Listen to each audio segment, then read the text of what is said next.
Hello and welcome to episode 262 of the Paint or the Minis podcast. We put the show together so you have got something to listen to. I'm pointing at you there, I don't know why. We put the show together so you, pointing again, have got something to listen to whilst you are sitting at your hobby desk and painting miniatures of any scale, genre or game.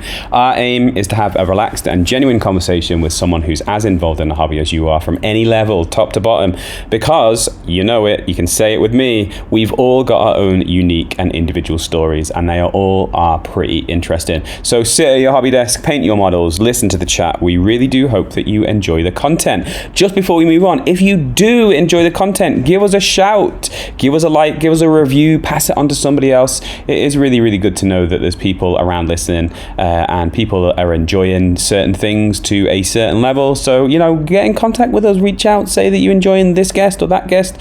It really, really does help to keep those home fires burning.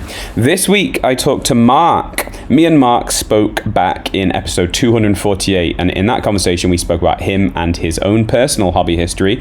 This time, we are speaking a little bit about mental health. Today, the 10th of October 2025 marks Mental Health Awareness Day. Mark messaged me a while ago and wanted to put something together for this special day. So thanks to Mark, nice one. We do really appreciate your care about this subject, and I hope that all of us have just got maybe a moment of pause for thought about our own mental health journey as we go through our lives. It's very important to note at this point is that me and Mark are not qualified health professionals.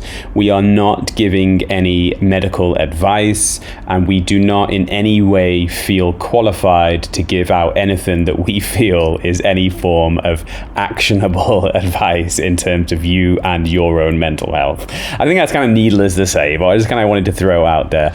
During this episode, we just talk about how we don't really talk about ourselves too much in terms of our own mental health or how we manage our own mental health, although we have had those. I can only speak to myself. I've had, certain challenges in my life at certain times when things have been really difficult and really dark, as I'm sure you have, because life is not easy, life is not straightforward.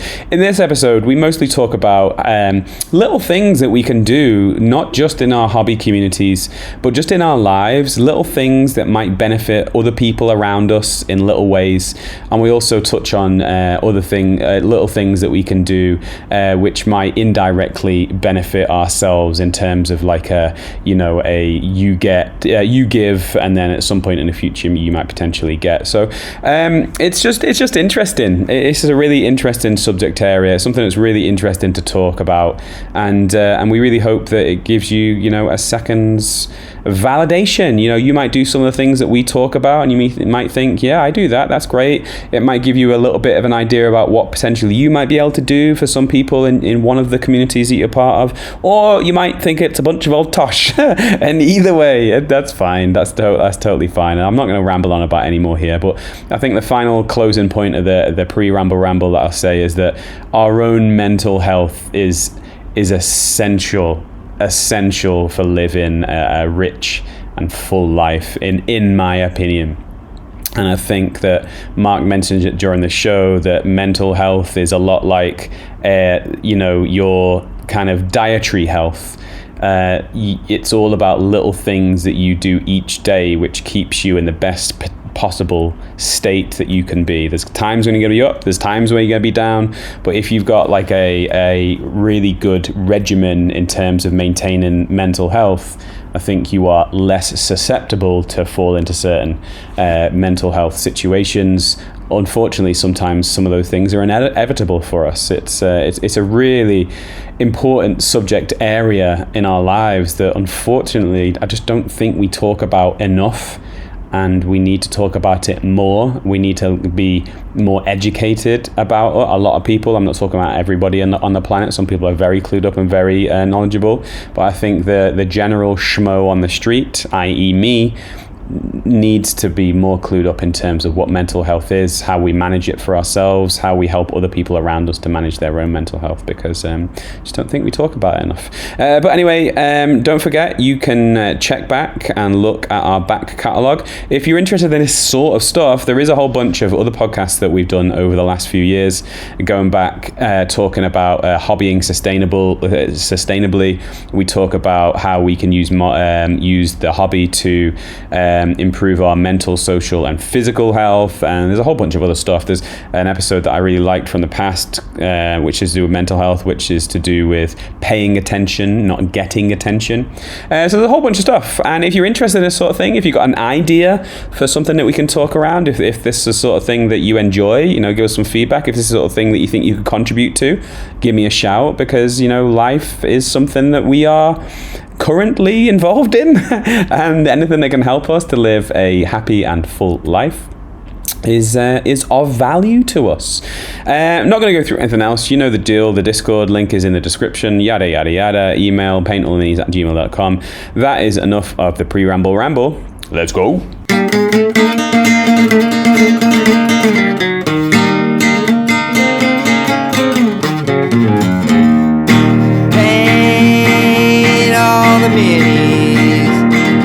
Paint all the minis that you can. And when you paint your minis, listen to that podcast with Dan Adams, that is.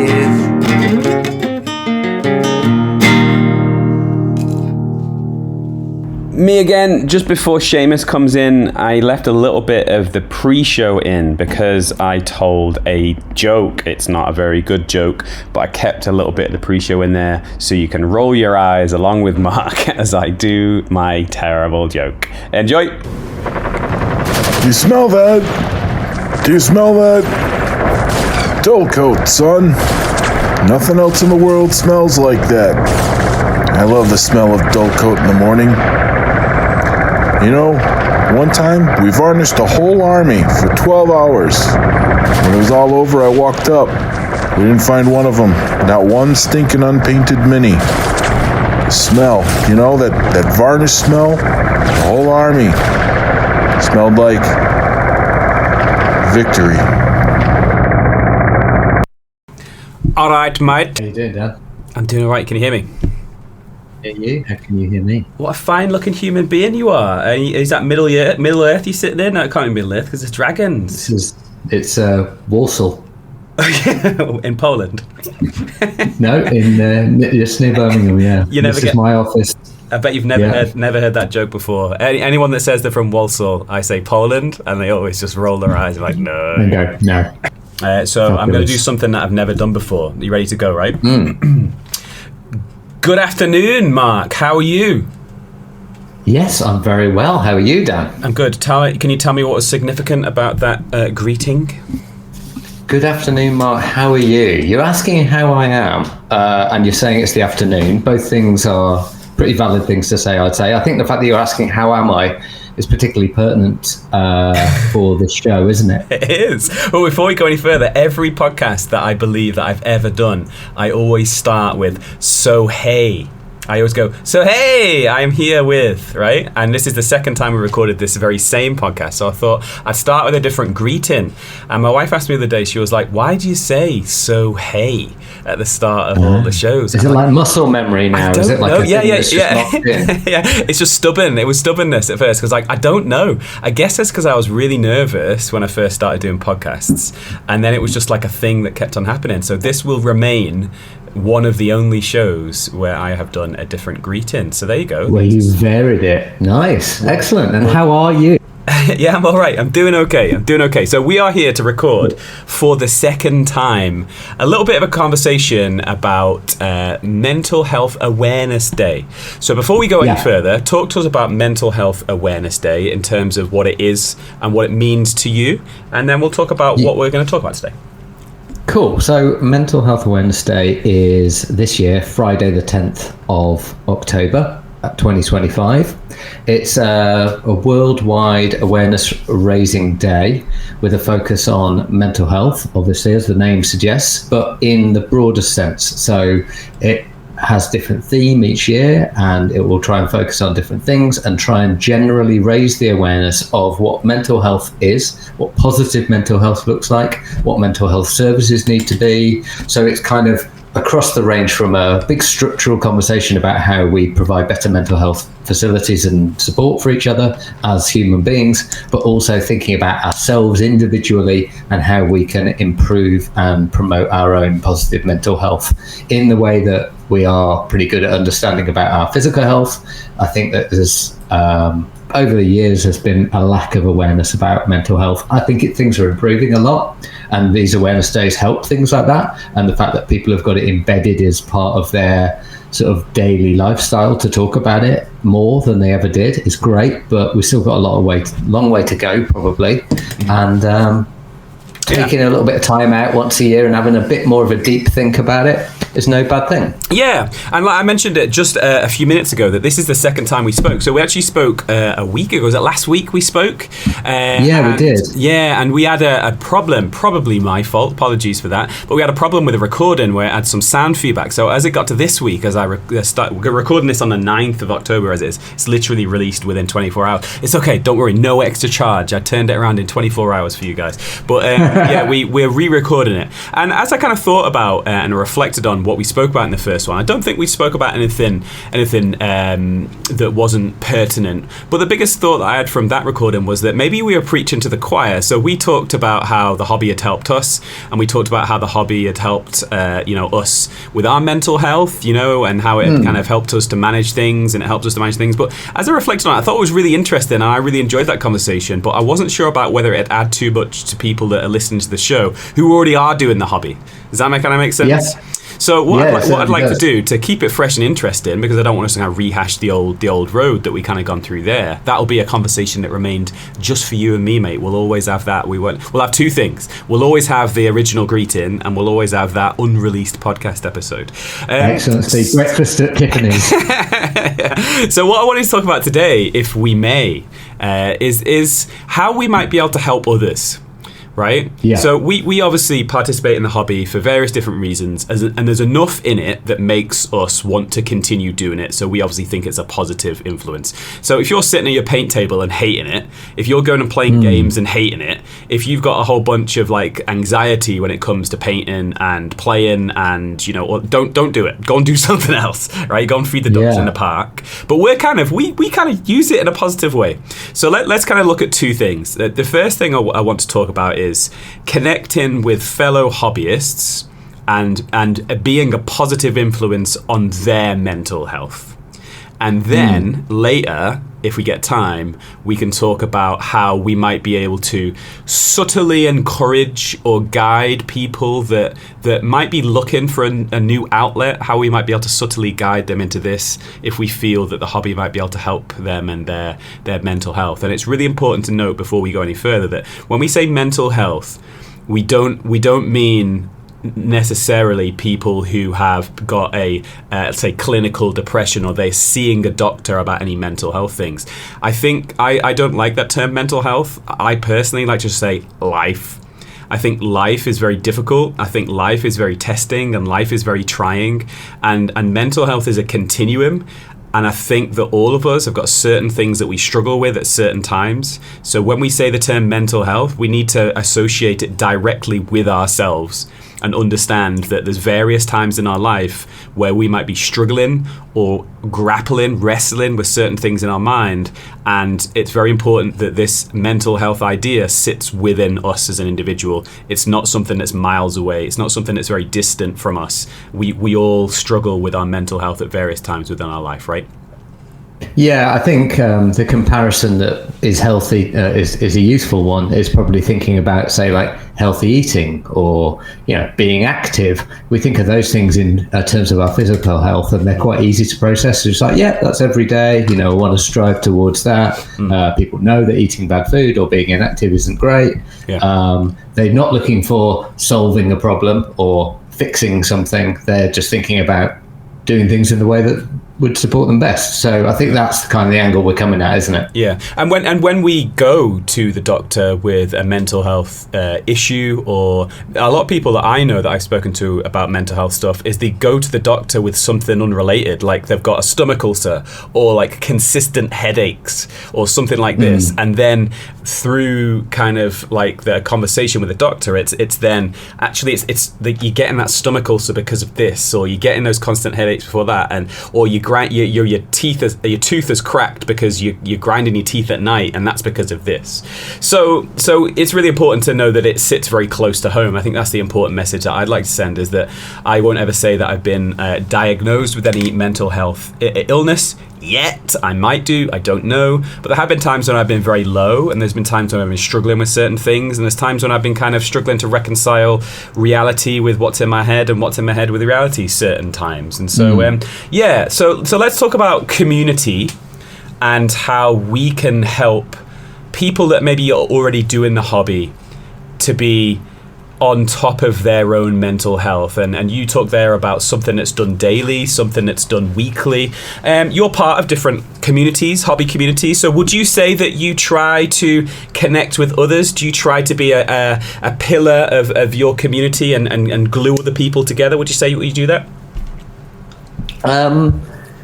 Yes, good question. I don't know whether I've thought about whether I try to or not, but I would say that I probably do.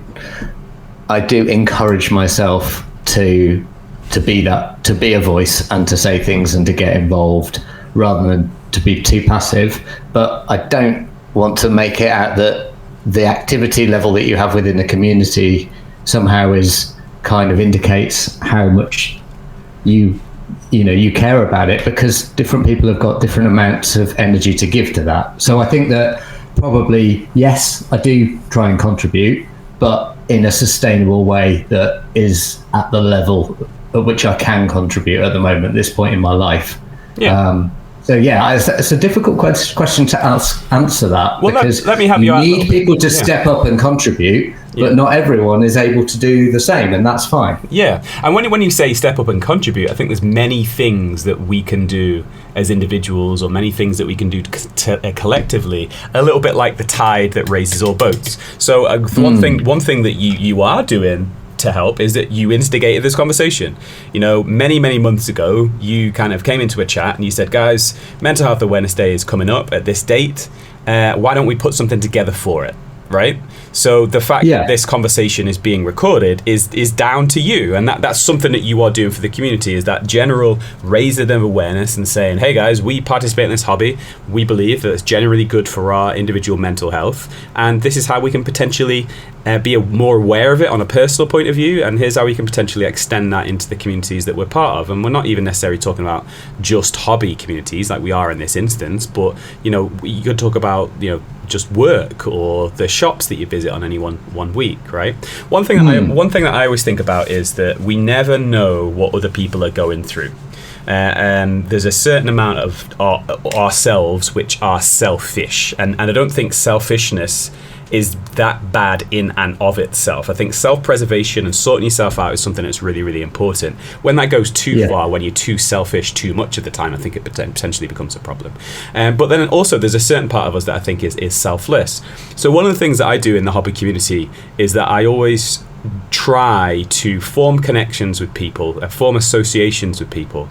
And I try to think about how often I've interacted with those individuals. And if I notice, and I'm not perfect at it, I'm not always, on the ball with this, and I don't do it for any other reasons other than the fact that I care. But if I found that I've not heard or seen interactions from a certain person in a certain while, I'll send them a message. I'll either send them a message on our Discord server privately, and I'll just say, hey, John, how's it going? I've not really heard from you for a while. Is everything okay?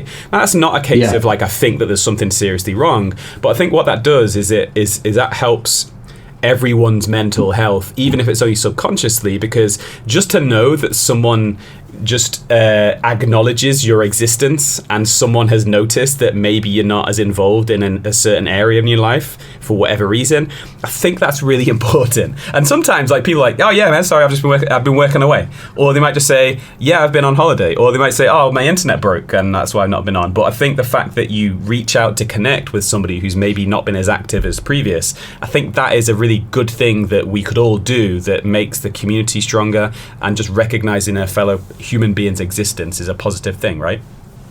Yeah, absolutely. I think that when you are a community, you have some invisible ties binding you, don't you? And they might be quite small things. You might not have met in real life, you might not know each other's names, you might not really feel that connected to that person, but there is a connection there. And so reaching out, checking in, and just making sure that connection still as it was is important, because those connections becoming frayed and people kind of drift away, that could sound like, oh, well, that's okay, that's people moving on, and of course that happens. But what if there was an opportunity just for that reaching out, just to give someone that chance to say, yeah, I'm struggling, or I want to talk to someone. It might just be that lifeline, even if you don't provide that support, you just might be that enzyme that helps with that. Yeah. And so, I totally agree with you. And even if, and the majority of times when I've done stuff, everyone's like, there's just a total rational, reasonable, normal reason why they haven't. They might just be like, mate, I've not been hobbying. And you're like, cool. Yeah. But there's nothing lost. Like, no one's ever been offended when I've asked them if they're all right. Does that kind of make sense? So I've gone, oh, hey, man, how's it going? How are you doing? Like, I don't go straight in. I don't, like, phone the police. I'm like, I've not heard from John for a week. Send the police round to his house. You're like, it's not what we're talking about. We're just sort of, like, it's firing a text message to somebody, firing a DM to somebody, just checking in and saying, hey, man, how's it going? I've not heard from you for a while. But the thing is that's so simple. And yet, I don't know, this might be because I'm just wildly unpopular and I have no friends, but very few people actually do that to me. And that makes me further double down and try and do that with many more people, because I wonder if all of us did that more. I think that's some small thing that we could all do. And I wonder how much of a positive impact that would make, just checking in with people that you've not heard from for a while. So now's your chance to tell me that it is because I'm wildly unpopular and have no friends. Do people regularly check in with you, Mark? Some people do, but not everyone. Yeah, there's a lot of people who kind of, who I know in different ways, and some people are really good at it, and some people do it in a really subtle, simple way, where you just kind of have this awareness that they're there, and you just feel reassured.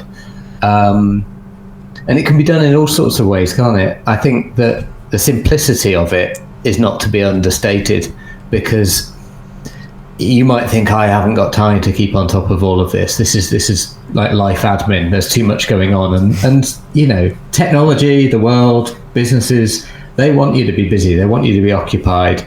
And it's easy to feel overwhelmed by just the sheer volume of stuff. But actually, turn that on its head. Like you said, use the technology, not to be drowned by the fire hose of messages that the technology companies want to fire at you, but use the technology to be truly social and just send those quick messages. It takes seconds.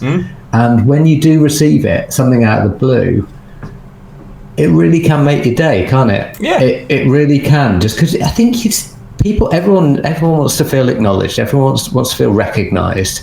And everybody wants to feel like they are part of something. Yeah. And I think we are, we spoke about this last time, this kind of concept of being social.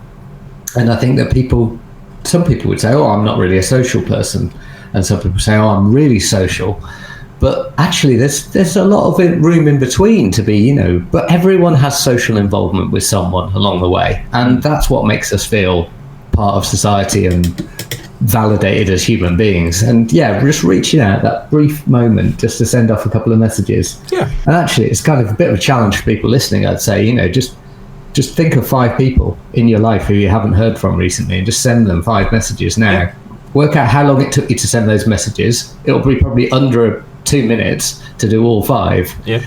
but you could have done 5 really good things that day, and you never know, you might reinstate 5 conversations, and if you don't hear back from any of them, you've not done anything wrong either. Yeah, exactly right. And so there are some times where people don't get back to me, like, and I don't take that personally, but it's just taking, I guess it's like old school Christmas cards. I'm not sure if you send Christmas cards anymore, but I remember like getting Christmas cards as a family, as a kid, and you got like 50 Christmas cards, and I remember my mum like agonizing over all these Christmas cards where she'd be like, oh well, she sent me one last year, so I've got to send one back, and she'd get these giant boxes of Christmas cards and fire one out. And part of it was like a proper bathos, right? It's like, oh man, I don't want to go through all this. It was like a whole Sunday afternoon dedicated to just Christmas cards, and I was always there, just lick the stamp and put it on. That was my job. Lick the stamp. Really dry mouth down. That was my job. My handwriting was bad, so it was like, just lick the stamp and put it on. Make sure you just put it in the top right corner.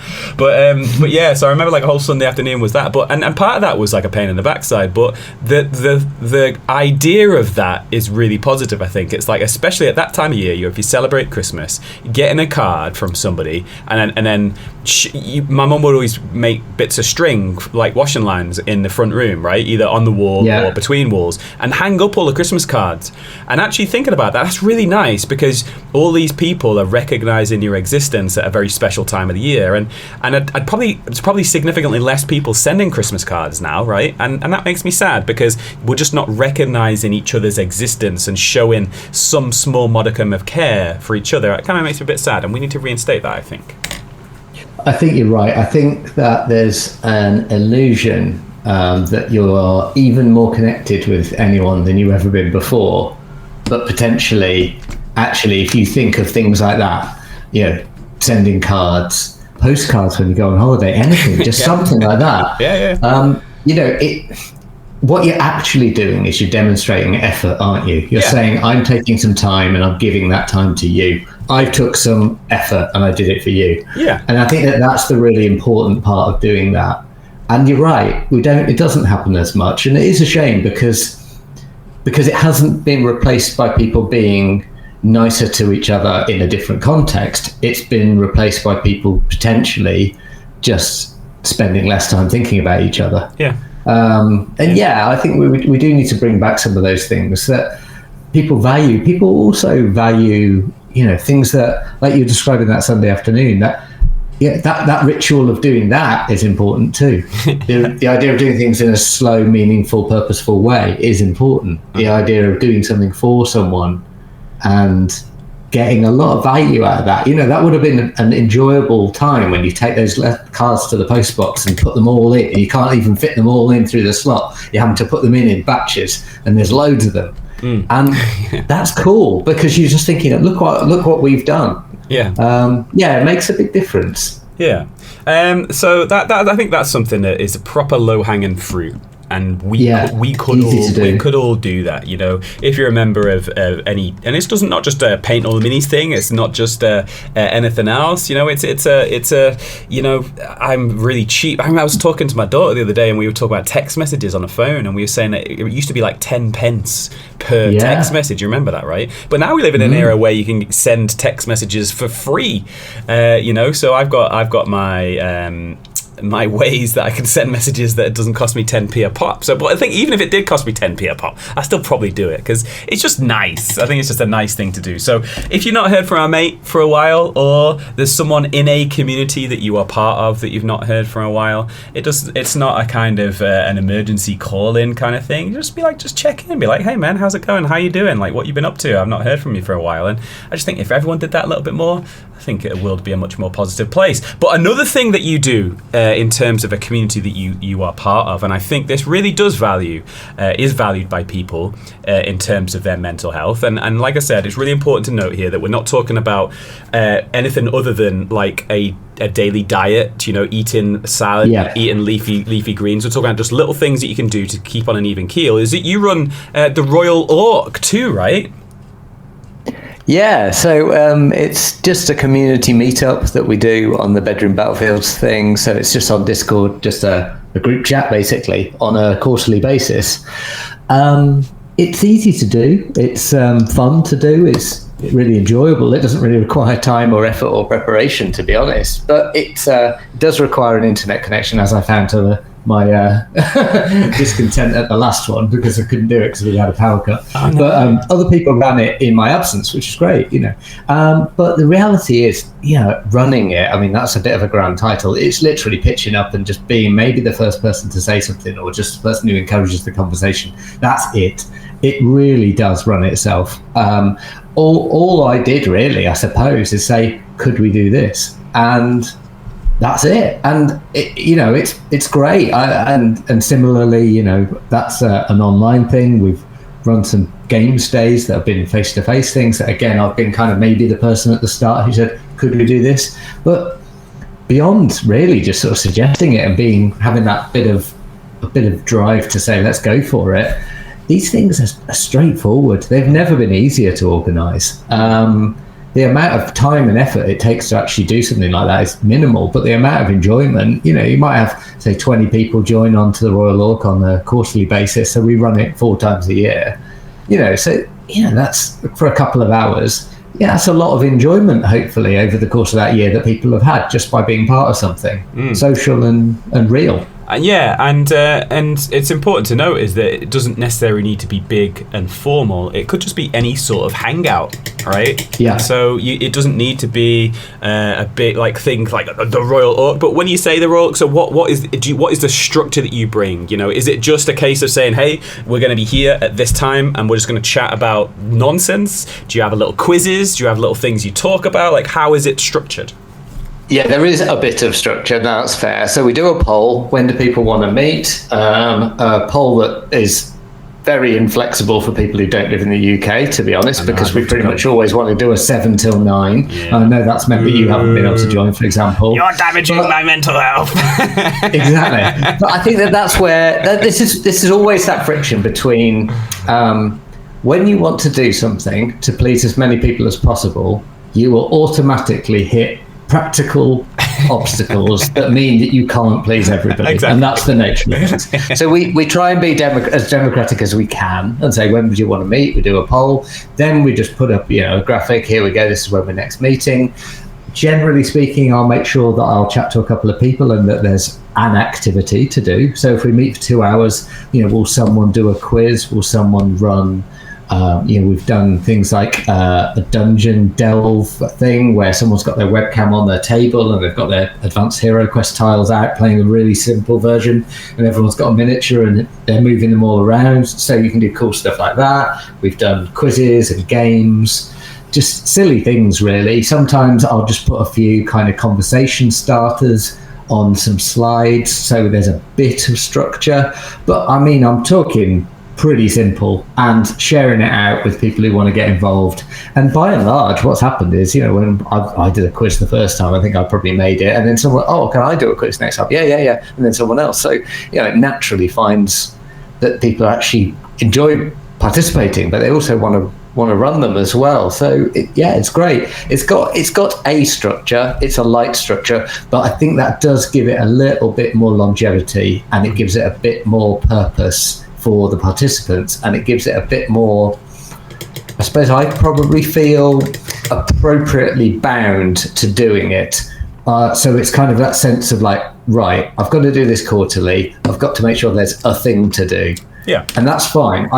That's within my capacity. I've got the time and the brain space to do that. But it's enough of a hook that I'm like, yeah, I am going to do that. Whereas if it was super light, like, you could drop on the Paint and Chat channel whenever you like, I probably would find myself not doing it that much, because I think I prefer a little bit more, I don't know if accountability is the right word, it probably sounds a bit too formal, but just a little bit more expectation about what is happening and when. It's a little bit like going to the gym on your own versus going to the gym with a friend, right? It's like, you need to go to the gym, but when you're on your own, you might just be like, yeah, I'm going to give this one a skip. I worked late tonight and I'm pretty tired and the dog's like wagging his tail, so I'm just going to have a cuddle on the couch. Whereas if your mate's then texting you saying, come on mate, we're going to the gym tonight, you'll probably go, yeah, you're right. Yeah, it's a social contract then, isn't it? Yeah, keeps you honest. But that's good, man. So thank you on behalf of everybody that's been part of the Royal Oak. I'm saying that through gritted teeth because I've not been able to be part of it because of my time zone. But yeah, thank you on behalf of everybody that has experienced that. But it's also really important. There's 2 points you brought up there. The first point you brought up was you're happy and comfortable doing it. So there has been times in my life where I've struggled to say no. And then equally, just because I've done something once, I feel like I have to do it. And certain times that's been a really positive influence, as you've just mentioned. But sometimes it has been a negative influence. There's one particular thing that I've done at work, and I'm not going to name it. I don't think anyone in my work ever listens to this. But anyway, there's one thing that I got asked to do a few years ago just because someone was sick. And I said yes and did it. And now I'm the guy that does that. And so everyone in the entire organization is, I'm the guy that does that. And I'm not. But I never say anything. I just smile and go, yeah, okay. But I really don't like doing it. And it's just, I'm the guy. And because no one else wants to do it, and because I did it once, it's like I'm left holding the baby. Now I'm just the expert. And no one thinks about whether I want to do it. No one thinks about whether I want to continue doing it. It's just like, oh, thank goodness this guy does that. Don't ever let anyone take it away from this guy because he's just the guy to do it. So it's really important that if we're thinking about doing things for others, if we're thinking about doing things for a community we're part of, it needs to feel good for us. It needs to feel appropriate for us. And if we are feeling like it's negatively impacting our own mental health, we need to do something about that. And yeah, a couple of people may be upset, but I think the people that matter, they won't care. They'll understand. Okay, and the people that are really grumpy, they don't matter. The people that care don't matter. So yeah, that's really important. So you do the Royal Oak. That's something that you're comfortable doing, but it doesn't need to be big. It doesn't need to be big at all, and it could just be like a hobby hangout. So if you are a member of a community, a Facebook group, a Discord, especially, this is why I love Discord so much, is that I could just hop on to a hobby hangout.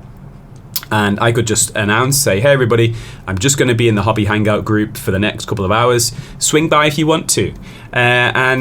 And I could just sit there. And there's times where I've sat there for 30 minutes, 45 minutes, and no one's really come in. But I'm hobbying anyway. So it's not as if I'm just like sitting there looking out the window and it's raining, like that Kermit the Frog gif, and I'm just waiting. It's like I'm doing stuff anyway. And then someone will just pop in. It'll make the Discord noise. It goes, brum, and then someone will pop in, and I won't even be looking because I'm hobbying. And someone will say, hey, how's it going? And that's really nice. And I'm not saying that consciously improves my mental health or theirs, but I think just having that connection, just having a situation where you're just doing something and someone just pops by and says hello, I think that's really nice. And one thing I like about that is I've been in situations where I've been in like living in dorm accommodation, so lived in accommodation with lots of other people, and what I really miss about that dormitory style accommodation is that you live in like single rooms, and but someone could just be walking down the hallway and they'll stick their head in and they'll be like, right mate, how you doing? And I really miss that. I guess it would be similar to like kind of old people apartments, like serviced apartments for old people, old people villages. I think what's good about that is that there's always people that are kind of your age kicking around. There's always someone around doing something, and I miss that. And yeah, I've got a family and I've got a wife, I've got kids, and they're always kicking around.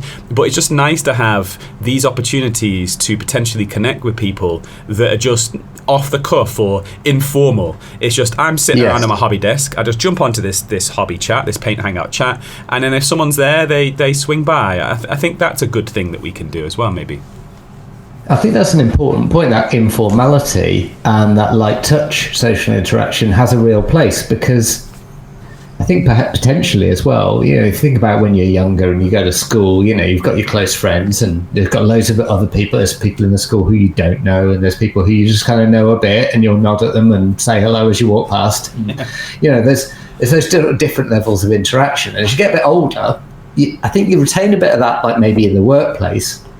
But what you don't have, as you kind of settle down with the family or however your sort of life is set up, you can end up spending a lot of time with the same people and looking for that kind of deeper relationship. And then sometimes you can become more nervous about what you might call making friends when you're an adult, because you're kind of relating it to be like, well, it's got to be, I've got to really do a lot with this person and really like them, and we've got to really click. Yeah. Whereas when you're like 7 and you just like make friends with someone at the park or whatever, it's it can be based on like, oh, you've got a football, I've got a football, that's it, you know, and they just kind of like, and actually I think that those dormitory or people village type situations, you'd get more people just having light friendships that really suit them and really add a lot of value to them. They're not you know, pointless friendships, they're not trivial, it's nice to have things that are just kind of light and easy. Yeah. And actually some of the communities that we got like on Discord or whatever, you know, great place just to have a,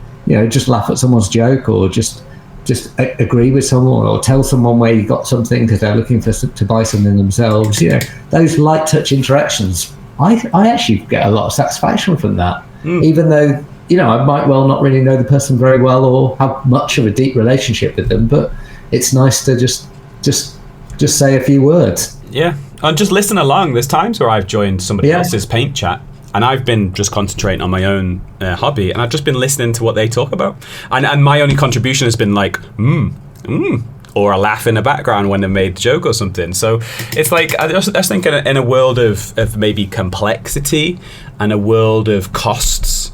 So like I know that before I was a member of Discord group or like a hobby community, like if I was seeing a mate, it was like, well, what are we going to do? Like where are we going to go? Like you can't really come around to my house because like my wife's kicking around doing stuff. Right? I don't want to go to your place. You're still with your parents. So what are we going to do? Go to the pub. And yeah, you go to the pub, but you know the emphasis is on drink and alcohol, and then obviously that's expensive. Or let's say you go to a Starbucks, you know, same kind of thing. It's like the friendship has got an associated financial outlay. And I don't know if that's necessarily actually essential. Like I had another mate and we were like, mate, what can we do? Well, even like we went for a walk. Guess what? You have to pay for parking and then you have to pay for your petrol. So it's like any social activity has got a financial implication.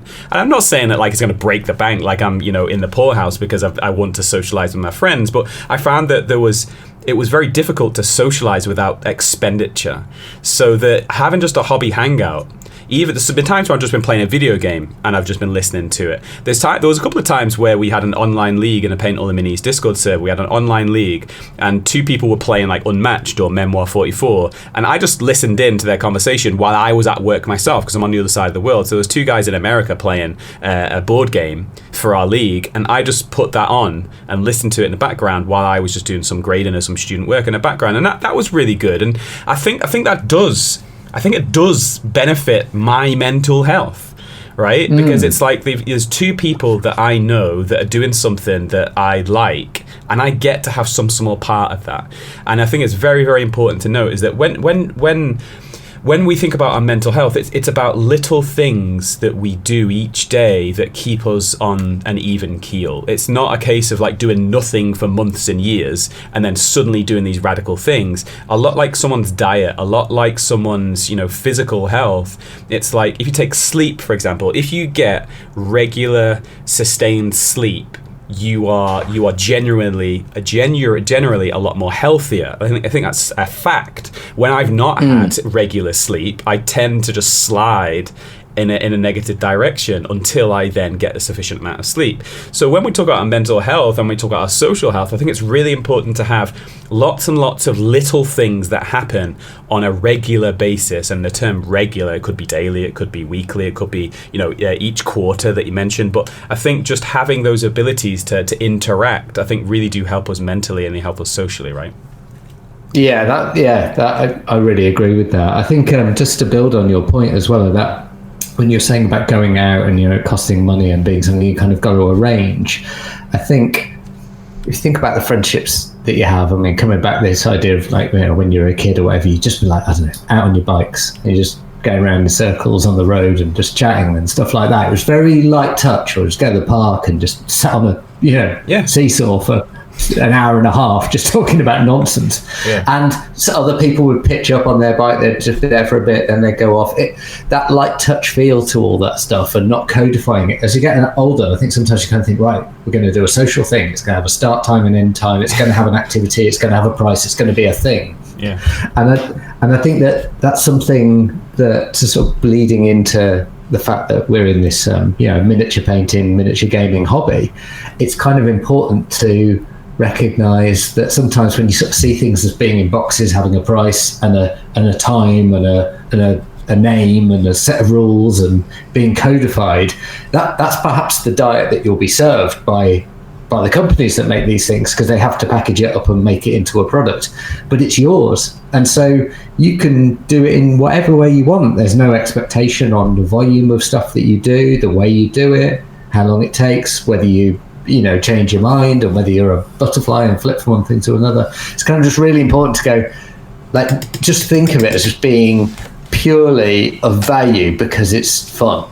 Yeah. And I think that there's real merit in sort of breaking down those barriers and thinking, okay, when you do something socially, it doesn't have to be structured in a way that is uncomfortable or difficult. Obviously, for some people, structuring things is how they want, how they get by, and that helps them. But I think it's also nice to have stuff that's very organic and just happens. I think doing it in a comfortable environment too, because that's why hobby hangouts work. That's why the Royal Orc works. I think because everyone's in an environment that they themselves feel comfortable with, and it gives them a very easy out too. Whereas if we arrange the Royal Orc at the local pub and we all pile down to the local pub, like, we all need to get there. We all obviously need to sit around the same sort of place physically, which I think is really important. Don't get me wrong, I'm not saying for one second that that's not important, but there's opportunities that you can have an easy duck out. You might just be like sitting at a conversation like this, and you might feel uncomfortable for whatever reason, or you just might be done. There's times when I've been at parties and it's just like, I'm done now. I've got what I needed from this party, or I've suffered this party long enough. I just need to go home now. Whereas when you're doing it in a virtual setting, you can be like, you don't even need to give a reason or excuse. You're like, right, guys, that's me. That's me for tonight. I'll see you later. And then you got a very easy out from it. And I think that, I would consider myself to be introverted in nature to a certain point, and I've mentioned this in a few episodes before, but I'll just recap it just so it's fresh, so everyone knows what I'm talking about. Is that I've got a friend who would class himself to be extroverted, and he said, at the end of the week, I need to go out with my friends because that's what energizes me. I'm the opposite of that. I at the end of the week, quite often, I need to just have a little bit of solitude, because the solitude, that's what re-energizes me. And I can't remember who said it. It was a YouTube video that I was watching, and this guy was talking about how introverts are not introverts in the way that you think. Introverted people do want to socialize, they do want to interact with people, but the easiest way I really empathize with this, and I really value it, and I mention it to everyone that I talk to, is that I feel like I wake up each morning with a certain amount of social coins, and each social interaction costs me a certain amount of those coins, and at some point in that day I run out of coins. I just feel like my energy for the social interactions has run out, and I need to have different ways to be able to recharge that. And so the unwritten rule in our office is that if someone's got their headphones on, you leave them be unless it's an emergency. So there's times when it's been like a certain lunchtime, or there's certain time where I just need to get some stuff done, or I need a little bit of solitude. I bang my headphones on and I just need that space a little bit. And so I think a lot of hobbyists, generally speaking, would say that they are introverted. I think that maybe is changing as it's becoming more mainstream as a hobby, but I think a lot of hobbyists would say that they are introverted, but I don't think we really understand what that is, and pigeonholes are dangerous because they don't actually exist. They're only just put forward by a theorist or put forward by someone, and it's accepted if enough people accept it. So I would consider myself to be introverted. But what does that mean? It doesn't mean that I don't want to socialize, because I think as human beings we need to socialize to stay socially and mentally healthy. But how we interact and how we socialize is different, and I think that's unique on the individual level. Yeah, it is. And I think you're right. There is probably a sort of a profile type of people who generally are in the hobby that means that there might be a majority of people who behave in a certain way, but that would be true in any other interest area. If you look at people who are interested in basket weaving, people who are interested in playing hockey, people who are interested in climbing mountains, going on roller coasters, whatever it is, of course they're going to have similar personality traits to each other, because that's what's attracted them to that same area of interest. That makes sense. But yeah, I think it's important that we don't label it and go, this is for people who are like geeky and nerdy and can't talk to other people and can't interact and can't express themselves, or it's for people who are highly competitive and want to go and smash each other at the table and prove how good they are at winning things. It's all sorts of different people for different reasons. But I think that that inclination amongst the people perhaps to be a bit quieter and be a bit more reserved and so forth means that maybe we just have to sort of recognize that in ourselves as individuals and as a group, and kind of say, okay, so what can we do so that if you take that Royal Oak example, just go, okay, let's make this regular, let's make it a thing, and let's tie it in, and then it means that it's more likely to happen. Whereas if we just went, oh, do you know what, we should all meet up at some point. Yeah. And then you don't. So I think it's kind of almost like going, okay, what's our collective strengths and what are our collective weaknesses, generally speaking, and making sure that you kind of operate within those parameters and do the thing that's best for you, and push against your natural inclinations at times, and recognize, like you say, that whole idea about, how many coins you've got. Sometimes you've got to spend a few more coins, and sometimes you need to collect a few more. Yeah. Just kind of managing that on a daily basis is important.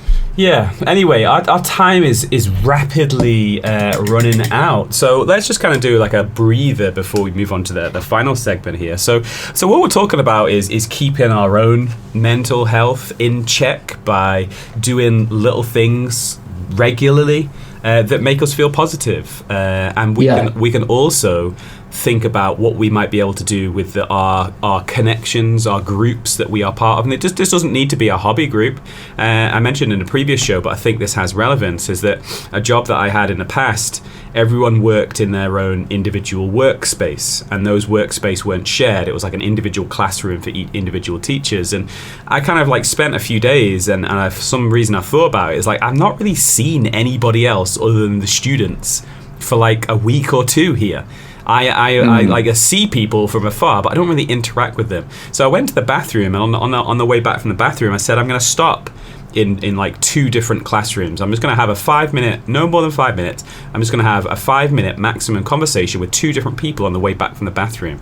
And I just popped in and said, hey, how's it going? How you doing? And I just had a little bit of a, no seriousness, nothing kind of, really deep or anything, but just like a superficial conversation with people. How you doing? And it felt really good. And what I started doing is I started doing that 3 times each day. So I eat for 3 times each day. Used to do the same thing. 15 minutes, it's nothing. And I used to do it often on the way back from the bathroom, not on the way to the toilet, obviously, because that would be like, maybe to finish the conversation, I've got to go to the bathroom. But on the way back from the bathroom, I'd just go and speak to 3 different people. And I found that it wasn't like a kind of, check me out, I'm great, but I noticed that other people started doing it. And no one ever said at any point, thanks for that, Dan, that was great. No one really knew how it started. I just noticed that loads more people were having so many more conversations with lots of different people. And that was just like, on a selfish part, I just thought that was really nice. That was a really good thing that I started. But on a selfless point of view, I was just really happy that someone started that. It was just really positive that happened, because I think that was good for everyone's mental health. I know it was good for mine, because when someone just popped in and were like, hey, because I was the last classroom on the line. So I was like the last classroom way at the back of school, and no one would ever pass by. But someone came, and I was like, thanks for coming. This is amazing. I got my hanky out and dabbed my eyes. And it actually happened at work the other day. I was on duty. So I had this duty, and the person that came to take over from my duty, they brought me a coffee. And then instead of me saying, okay, yeah, thanks for taking over duty, and just bouncing and getting some work done before classes started again, we just stopped. I felt I needed to because he'd brought me a coffee, but we just stood and chatted for the whole time while we were sharing a coffee. And I think that was amazing. I think that was really good. Yeah, it's both those examples are of you doing something and deciding to call in on people, and your colleague bringing you that drink. It would have been easier in both cases for you not to have done those things, wouldn't it? And I think it's just sometimes that's if you think about all the good stuff and all the good social interactions and the meaningful relationships and the meaningful things that you have in your life that improve your mental health, most of them exist because of someone doing a little bit more than they needed to. Yeah. Not loads, nothing groundbreaking, but something that's just that little bit more. And I suppose that's kind of a good takeaway, isn't it? It's like, you do have to just give that little bit extra. And if everyone gives a little bit extra every so often, that adds up to a lot. And you're right. And it's the important thing is that you've mentioned it, but I really wanted to reinforce it, is that it would be so easy not to. But that's the excuse all of the time. You know, the reason why these amazing good things don't happen is because no one does them. Everyone kind of looks around, and there's times where I've had it in my life, and someone said to me like, "Oh, but you just like that sort of thing anyway. That's the sort of thing that you do." And I was like, "No. I'm doing this because I feel that we need it. I'm doing this because no one else would do it if I was doing it." And sometimes things are helpful to others and they're easy. But that doesn't happen too often. Like with your Royal Oak thing, it's like there's probably certain times that it comes around and you're like, oh, my wife said, do I want to go out for a meal on that Friday? And I said yes, but now I can't. So what do I do? Do I cancel the Royal Oak thing? Do I go out for a meal? I actually prefer to do that, I think. But no, there's probably been in that agonizing position sometimes where it's like, actually, I don't want to do this, or I'd rather not do it today, but I feel like I have to. It's like, it's really important to note is that there's many times where people might not want to do it, but I think that's really important to continue to do it. Also understanding that if it genuinely is negatively affecting you, dragging you down, you do need to let go at times. It's a difficult balance at times. It is, yeah. I think that there's a lot sort of about this whole kind of resilience, grit, stoicism thing, isn't there, that's spoken about. And there's real merit in it, and sticking to what you say and delivering on what you promise and so on. But you also need to think about, okay, well, how can that happen? Because life can, get in the way. So at the last Royal Oak, my internet was down, there was a power cut and we couldn't get on. So I didn't join, and everyone was fine. They ran it themselves, and it was really good from what I understand, and that's great. And I managed to join on my phone. I had to walk out and get some mobile signal and join, but I couldn't have my camera on and couldn't speak without it going all fuzzy and weird. But I knew it was going ahead, and I think there's also those moments where you're like, yeah, okay, this is happening because of that momentum. Yeah. And that momentum has been generated through the effort that you put in. So not only does doing something and starting the ball rolling matter, but also once the ball is rolling, then it's even easier for someone else to go, oh, I'll take over for a bit. Yeah. And it's become quite an organic thing. So yeah, I think it's really important. You are right though, that what you don't want to do is create a millstone around your neck where you've got too many things that you've decided to do, because someone who's burning themselves out to the detriment of everyone around them isn't a useful person. No, and you've got to look after yourself first and foremost. That's really, really important. And there's a couple of times where me and the wife have disagreed slightly on this, but it's like she's doing certain things and I'm like, stop doing that, I can pick up that slack. And she's like, no, that's my job to do. And it's like, dude, if you're not at your best, we are all going to feel that. So just take the time now. It's better to take some time now and get what you need, and then come back when you're at your best. Like my job is to be at my best, because if I'm not at my best, everyone around me is going to feel the impact of that, and I shouldn't feel guilty about that. But obviously, I need to look after myself first and foremost, because if I'm not right, everything else is not right. But it's hard when you're an adult. I think it's hard when you're a dad, and I think it's hard with the stereotypical view of a male as well. But I don't want to necessarily get into a very, very deep conversation. But there's times when I've been quite low with my mental health. And a lot of that usually is associated with what society's idea of a male and a provider is quite often. But yeah, I think that's a different conversation for a different time. But anyway, I know that you've got a hard deadline and you need to bounce. We're not going to get into the chat about what we can do if someone we know might potentially be showing signs of needing an outlet and needing a hobby. Maybe that's a conversation that we can have at a different day. Or maybe that's like a little bit of interaction we can have with people that have been listening along. It's like maybe you've noticed a mate who's struggling for different reasons, or you've noticed a mate who's maybe, for various different reasons or various different actions that it seems like they need a different hobby. We could maybe potentially advertise that hobby to them and say, hey, and you want to paint this little guy, or do you want to play this game? And maybe that's a conversation that we can get into later. And maybe if people are listening along, and they've had experience about getting a mate involved in a hobby that maybe needed a different hobby, maybe they can get back to us and talk to us about their experience. No, it'd be really interesting to see what people say on that. One thing I do want to say on it that I think is really important is, like any hobbies, they can seem overwhelming. They can seem a bit too much. Some people might go, oh my God, what is this thing? It's really weird. It's really pointless. It's really expensive. It's really geeky. It looks like I've got to learn loads of stuff. Why are you wasting your time doing this? It's totally trivial. Because the nature of hobbies and leisure activities, they are a bit trivial and pointless. So when you do look at hobby, I'll take a jokey example of train spotting that I don't do, and people obviously do it. And I think, what a pointless thing to do. Why are they wasting their time? But of course they're thinking that about me, aren't they? Yeah. Doing what I'm doing. So I think that sometimes what you actually have to do is model to people what you do and the enrichment that you get back, rather than, so say for example you were drinking some horrible green smoothie every morning and people say, what's that disgusting thing? You wouldn't say, oh, it's just made with these ingredients. You say to people, yeah, you say that, but I've been feeling stronger, I've got more energy, I've been, it's been helping me out, I feel more awake. You sell the benefits of it. Yeah. So I think sometimes when you are trying to advocate for a hobby and you do it and you know a lot about it, you just got to be careful and think, okay, well, people are reasonably going to think that this is a bit of a pointless, stupid thing to do. So how can I show them how much enjoyment I get from it, rather than tell them about all the Space Marine chapters, for example? Yeah, it's a good one. And if there's one reason that this podcast exists, is for some reason I'm fascinated by enthusiastic people. Like if someone's enthusiastic about something, I just want to listen to them. Like I get energy from that.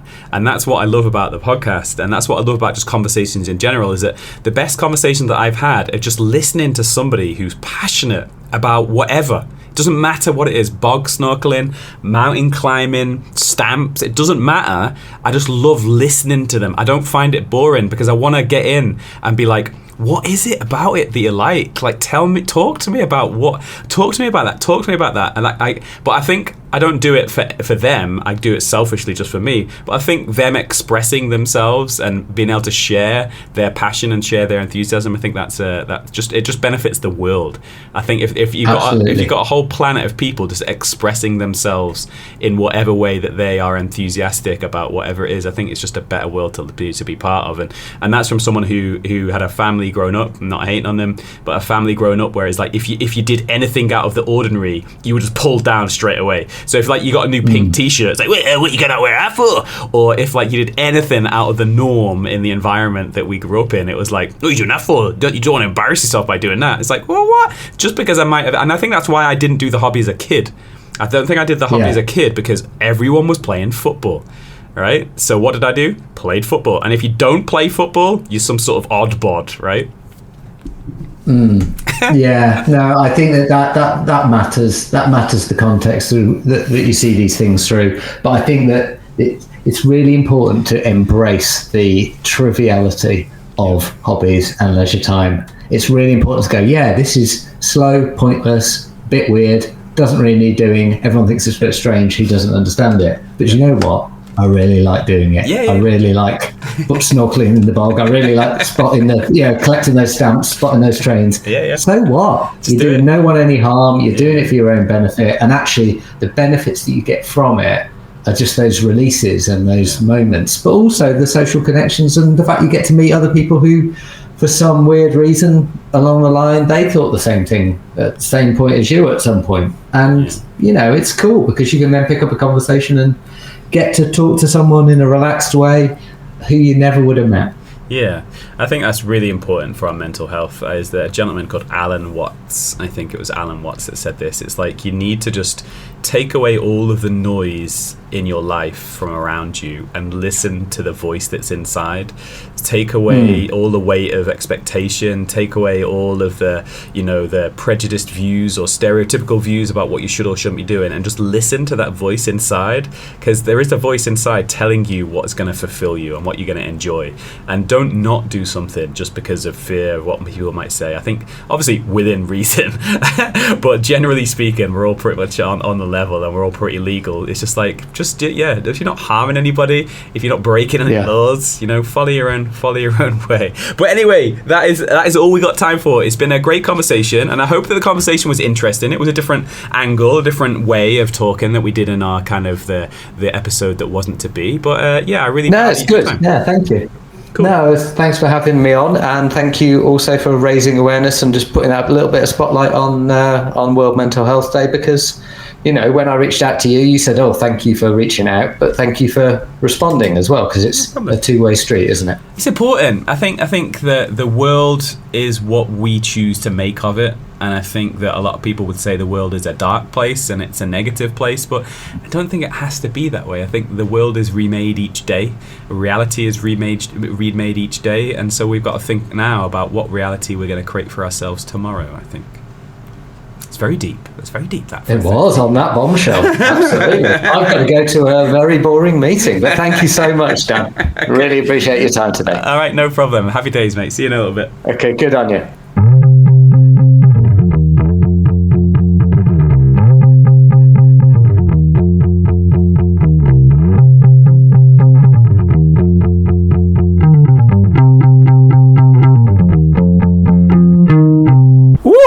So there you go, episode 262, all wrapped up there. I've just also taken my socks off. I'm recording the post-ramble at the end of a workday. I do try and do the pre and the post-ramble, sneak it in my workday. Don't tell anybody that I'm associated with work-wise. But I do try and do the pre and the post-ramble in work. But I've not been able to for the last few weeks. I've been having to do actual work. Boo! I'm just taking my work socks off. I'd be interested to know what socks you like. What socks do you appreciate most? I got rid of all of my synthetic socks about a year ago. I found that when I wore socks with synthetic fibers, my feet just don't like them. It's nothing to do with like being allergic or anything. It's just not good. So I've gone to back to old school cotton socks. So you might have seen on Cloud, you might have seen a lot of people, usually fancy people at airports, wearing On Cloud shoes, or some yuppies or something like that around your town. Oh, you gotta get yourself some of these On Cloud shoes, Swiss made, just like the watches. But I've got these On Cloud they're called everyday socks. They are On Cloud everyday cotton socks. And I tell you what, if you want to be annoyed with how much they are, but impressed with how good they are, On Cloud everyday socks, they are for you. What I also like about them is the two-tone. So you got what would you say these are? Kind of like a blue, like a kind of a bluey colour. But what's nice about them is that as you get closer to the top of the sock, the colour changes a little bit. So it's like a two-tone cotton everyday sock. I cannot tell you how annoyed I am with the price, but how impressed I am with the quality. So there you go. After a work day, I've been working really hard to come home. I've just taken my socks off. They don't stink. They're very comfortable. I like them. I like them a lot. So if you've got any sock shouts, especially for someone who is particularly active, give me a shout. I am a bit of a sock connoisseur because I do a lot of hiking, I do a lot of hill walking, I do a lot of active stuff during my school day. So socks are quite important to me. My feet are my tools, so to speak. So there you go. I bet you didn't expect that when you were coming into the post-ramble, did you? Keeping you on your toes, aren't I? So there you go. Episode 262 all wrapped up. Thanks to Mark for coming on to the show. Always great to talk to Mark. He's just an all-round nice chap. We mentioned the Royal Orc in there, which you can access via the Bedroom Battlefield. I'm apprehensive to say this, but I'm just going to throw it out there and see what Matthew McLean says. Is Bedroom Battlefield a sister podcast or a brother podcast? I don't know. I don't know what to think about that. I don't know what to think about being associated in familial terms with Paint All the Minis. But the Paint All the Minis and the Bedroom Battlefield Discord exist, and we have a little bit of cross-pollination between them. So if you are a post-ramble rambler and also a member of the Bedroom Battlefield Discord, good on you. So over on the Bedroom Battlefield's Discord, they have the Royal Orc, which Mark organises, and they have a whole bunch of other stuff too. You know, it's somewhere I kind of pop in from time to time and say hello, and a few people off that one pop in and say hello. It's a different flavour, but that's not to say that it's in any way better or worse or whatever. It's just another place that you can hang out. Hobby stuff. I have been painting Silence Men. I finished off those Silence Men. I mentioned that I wasn't enjoying the Drowned Men for some reason, so I absolutely blatted through a unit of Silence Men this week. They are kind of Greyjoys, as I mentioned. There's a lot of cloth, which is good. I think that's why I like them, and they were quick because I've been painting a lot of armor and a lot of metals, so I was going back to cloths. So I was painting some cloaks, and I painted some trousers, and I painted some axe hafts and all sorts of stuff. It's pretty cool. And I've now moved on to painting some more Greyjoys for my boy who sent them through. The fella saw that I was painting some Greyjoys, and he decided to kind of tag that stuff on. So I'm painting some Iron Victory crew. I'm painting some Stony Shore pillagers, and I'm saying that apprehensively because I'm not sure if that's entirely right, but it's definitely something Shore pillagers. And I'm also painting some characters from the Greyjoy faction. And some people on the Paint All the Minis Discord rightly said, as I posted in the whip, 3 different units of Greyjoys. I thought you said you didn't want to paint massive groups anymore. You're right, caught red-handed.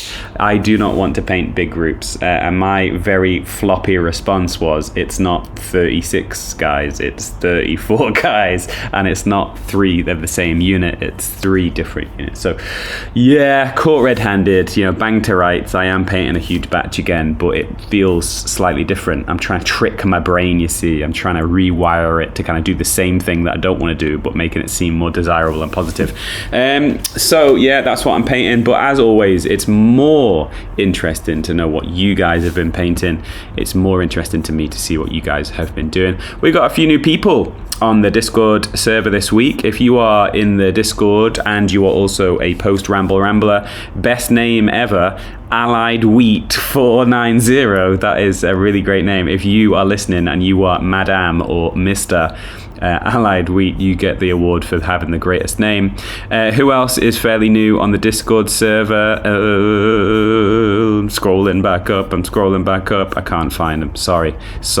If you were waiting for a shout. Steve is here.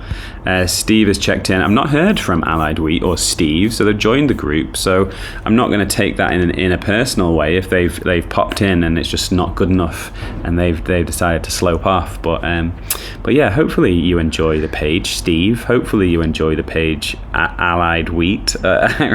Really want to know more.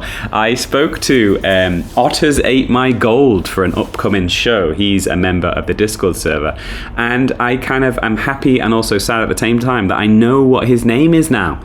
And I'm not going to tell you because I want it to remain a mystery to you. But when you know someone's real name, once you only know them as a certain handle on Discord or something, when their true name is revealed, I don't know how I feel about that. I kind of feel good in some ways that I know that they're an actual person and they exist and they've got a regular name. But I kind of want them to remain that name. So I kind of want Madame Allied Wheat. I kind of want that to be in their passport. And I know that it's not, but I kind of want it to be. And I don't know how that would work. Is it like Jeremy Allied Wheat? Or is it Mr. Allied second name Wheat? I don't know. Well, that's interesting. But this is very much a post-Ramble Ramble. I'm going to leave it there. I'm going to ask you to think about the names that you call yourself online and why. Because I'm rubbish at it. I don't have any of those. In fact, tell a lie. I have one actually. But on Discord, I'm just Dan Adam. On Steam, if you are a Steam member, you are my friend on Steam, which is a computer games kind of thing, then you'll know that I've got a different handle.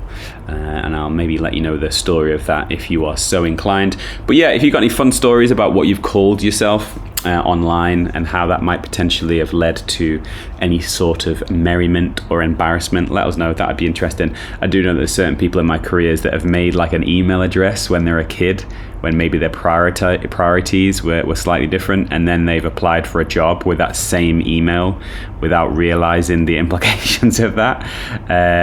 That's always pretty funny. So if you've got any stories like that, let us know, and maybe we can have a conversation, or maybe we can even record the story, send it in, and then we can play it in the next post ramble, which also links to the final bit, is that the post ramble and also the pre ramble, they're not mine. The episodes, I don't see the episodes as mine. I see the episodes as ours.